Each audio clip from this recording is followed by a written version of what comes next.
Hello everyone. Today we talk about how to fix the app of Wattpad. We will go to settings, then we click on apps. After that you will search the app Wattpad and you will click. Then you will on for stop. After that you will go to storage. Then you will click on clear cache.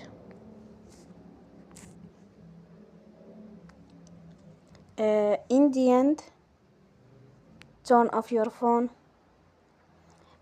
and you will recharge your phone again. Don't forget to support us by like and subscribe. See you next time and thank you for watching.